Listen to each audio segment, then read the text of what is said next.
Zucker and Chelsea Cutler off of Brent 3. I picked this song because I personally really fucking love this song.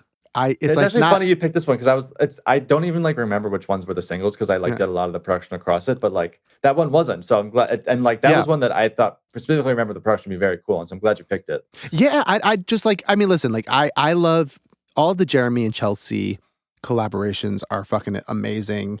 I love a lot of the records, but this one to me, I don't know why I connected to it so much, and I, like I said, like I really genuinely love the production. So I was like really like being like, okay, I hope in the songs that I send over, you say yes to this one because I genuinely like really do love it.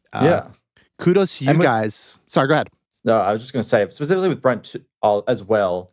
They kind of like made that they wrote it themselves, like kind of I guess what like last spring-ish, and they had demos as well. So my role in that one was kind of like fleshing it, finishing more than a lot of like obviously facilitating the stuff, but a lot of it was finishing. And that's interesting too that like I was never a finisher until like last year, and suddenly I became a finisher, which is weird. That's kind of so new for me, but like I do it, I feel like a lot now. So, but if you think about it, even like you were saying, like your first cut with Quinn, it's like he wrote the top line and you made a beat around it. Like that's finishing in a way, you know? Yeah.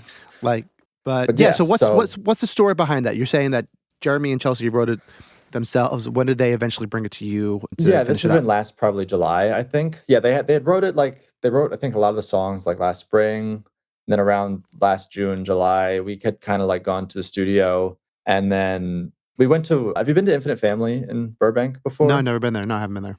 My favorite studio in LA now. It's like Gabe Wax's new spot they opened. Incredible room, incredible gear there. You don't have to do just everything. Everything sounds good.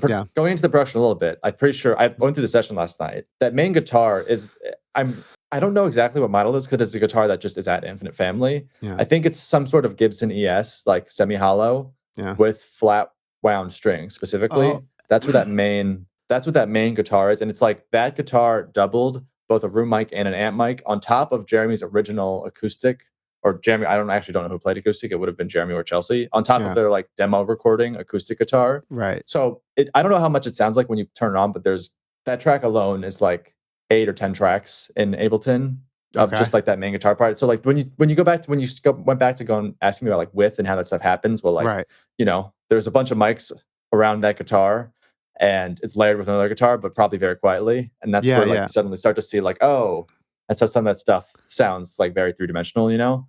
Yeah. So are you saying like go into a little bit more of that process with like, like the multiple mics on the guitar there? Like what, like for our listeners, like what was kind of like the thought and how'd you and if there was an engineer go about doing it? Yeah. I mean, I don't really know what the thought was. I think it's just like every mic they have there sounds really good. We wanted the actual sound of like, I also think the difference was that there was a live arena control room.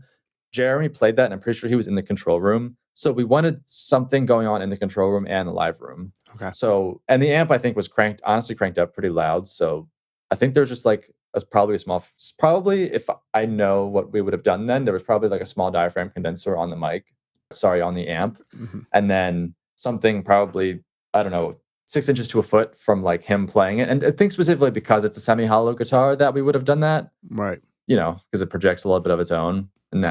And just like, it's nice to get the picking sound on top of the amp. Yeah, I think so. A lot of people like forget about that it's like, there's some records from, the 70s and 80s where they would do that on purpose, like kind of like mic up the electric guitar just to like get some of that, like, I don't know, percussiveness that you don't really get. Dude, in my own studio now here, I think I'm very into room mics these days. Yeah. I just got a Newman SM2, and that's, I think, going to be my, just kind of sits there, and I'm going to turn it on. Like, even when I DI guitars now, I think I just turn on a room mic just to have it. And I might not use it, but it's good to have. It's easier there to, like, turn it off than create it from nothing.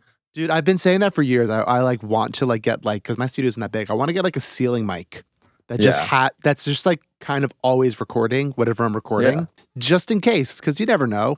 Yeah. But I haven't figured out a good way to do it yet. But back to Terrible Things. Yeah. That's how it opens. I mean, a lot of that song, again, is from the musicians who played on it. Like, the drums are from Ian, who plays with Jeremy on tour. Dylan Day plays guitar on it, and he's incredible. Whatever those like slidey things you hear throughout the record is definitely him. That was one of my questions. It sounds so good. That's Dylan. He very good guitarist in LA. He came and played on the record across a lot of the songs, which is very nice. Yeems played cello, so like we had the cello there, like that Yeah. was real cello that was tracked in the live room. She was incredible. I'm trying to think who, if anyone else, like, and this is also after the fact, after Yeah, their right. own demo. I don't know Right. exactly, like, I don't know exactly who played what on Jeremy and Chelsea's original demo, Yeah. but this is just after I got involved. Right. But yeah, I think it was like a lot of them. I think it was Dylan, Ian, and Yeems were the people who like we had brought in as instrumentalists. Yeah. And then a lot of the vocal stuff I do need to give, like Jeremy and Chelsea are very good at Jeremy, and like, you know, they, a lot of the like vocal stuff that's going on at the end of like, I don't know, there's a lot going on. I didn't Yeah. like, a lot of the vocal stuff is kind of them. That's, I've definitely They did it contributed a lot already. more, I think, to like the instrumental side of Okay. things. Yeah. But that's where that comes from. How, And like, what was I like, before we go too much deeper, what was the demo like? Was it just basically like their voices and that acoustic guitar? honestly, it may have been. There Yeah. may have been like a drum beat that would have been re-recorded, but yes, Right. probably like their vocals and that acoustic guitar.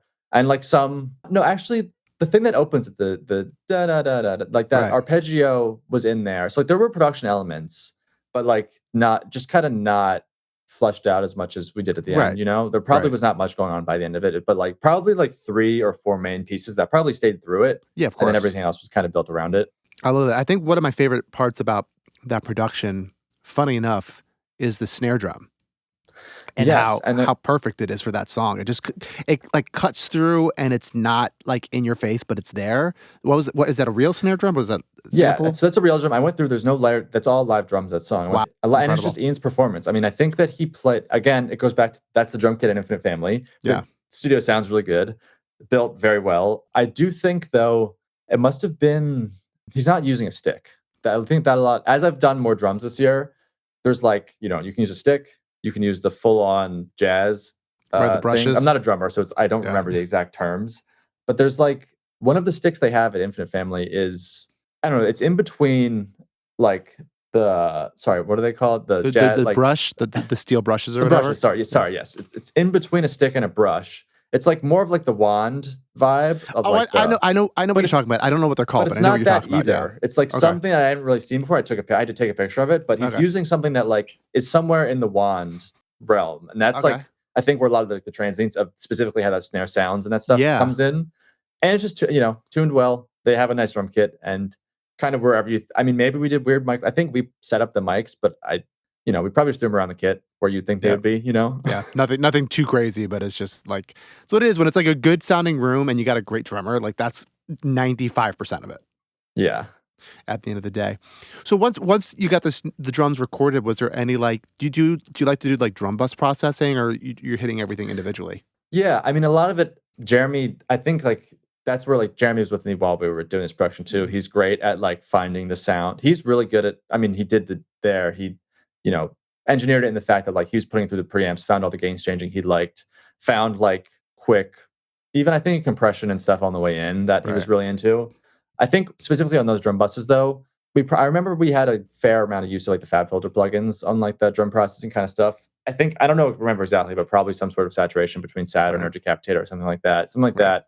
Probably Pro MB, probably like for multiband processing from Fab Filter. But I think between saturation / distortion tastefully and like multiband compression, I don't think there's a ton else going on there. Yeah. And like EQ, but I don't think we made any drastic changes to the sound in EQ. It was more to like, make sure nothing's overlapping in a way it shouldn't be. Right. No, I love that. Seriously, like, I think that's like the one thing about that song where I was just like, man, like everything in the song is so fucking well balanced. And a lot of that, I have to give credit to John. John Caselli mixed that record too, and he also John's incredible. Like John is a legend.